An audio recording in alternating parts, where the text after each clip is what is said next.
know that feeling, right? You pick up your phone to check one thing, and suddenly an hour is gone.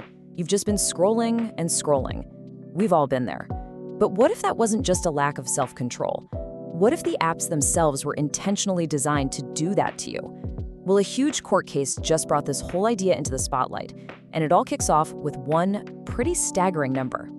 Yep, almost $6 million. Now, that's not some company's quarterly profit or a marketing spend. That is the price a jury put on a problem we're all just starting to really understand. And here's the real kicker. Back in March 2024, a jury told Meta and Google they had to pay up because their platforms, we're talking Facebook, Instagram, YouTube, were found to have a defective design. Now, this isn't about the content you see. It's about the very mechanics of how you see it. It's about the deep-down architecture of the apps we use every single day. And make no mistake, this verdict is a huge deal. Why? Because it's not just about this one case. Nope. This is what you'd call a landmark decision. It could set the stage for more than 2,000, that's right, 2,000 similar lawsuits that are just waiting for their turn. And they all revolve around this one incredibly powerful idea: defective design. So the core argument here is that these platforms aren't just neutral tools for us to chat with friends. They are meticulously, brilliantly engineered machines. And their main goal? To grab your attention and hold on to it for as long as humanly possible. This isn't some accident or a side effect. It's the entire strategy. So what does this addiction by design actually look like? I mean, how do they do it? Well, it's not some kind of dark magic. It's a set of specific, very intentional features that, let's be honest, you and I interact with every time we open one of these apps. Just think about it for a second. The infinite scroll. There's no bottom to the page, ever. It basically turns your feed into a slot machine. You just keep pulling the lever or, swiping your thumb, hoping the next post will be the one.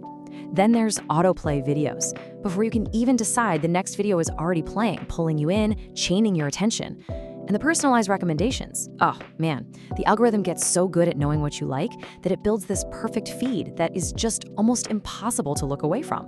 These aren't just convenient features, they are carefully designed hooks.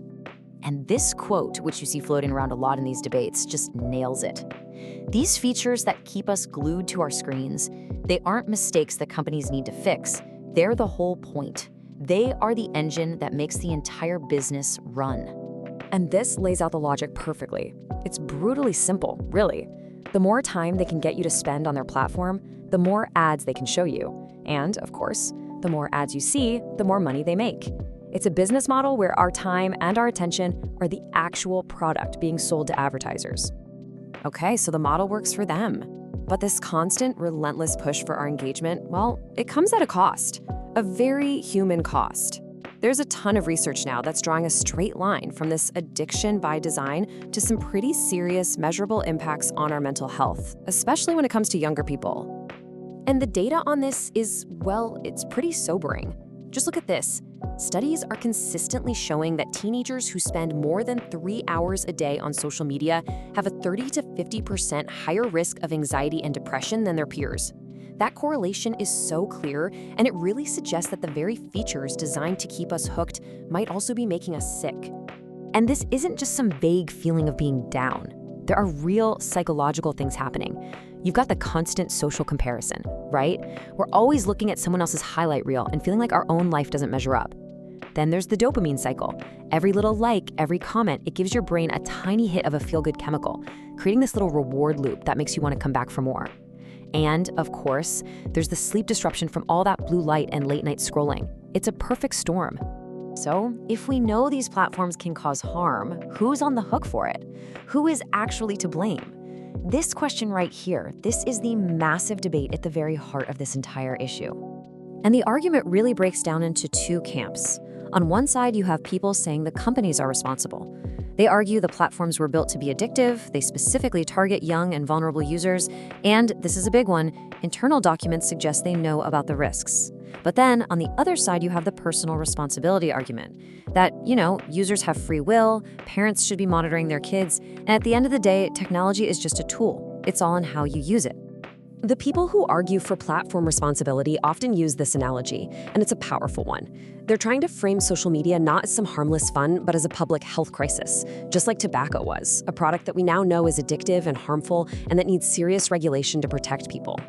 But the other side has a pretty compelling counter-analogy of their own. They say that blaming the apps for these problems is like blaming forks and spoons for the obesity epidemic.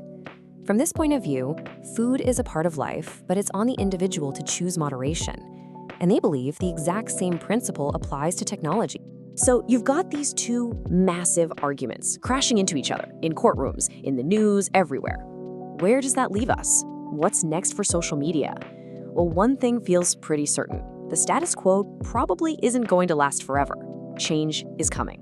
We could be looking at a whole range of different futures here. Maybe we see much tighter government regulations, things like real robust age verification systems to protect younger users, or even laws that force companies to change these so-called addictive features. Could you imagine them banning infinite scroll? And of course, that huge wave of lawsuits isn't slowing down, and it's going to keep applying pressure from the outside. Which brings us all the way back to the most fundamental question of all. On the one hand, yes, the platforms are absolutely designed to keep us hooked. On the other hand, it's also true that we are the ones who choose to pick up the phone and start scrolling. So somewhere between the creator's responsibility and the user's freedom, where do we as a society draw the line? The answer to that is going to define our relationship with technology for decades to come.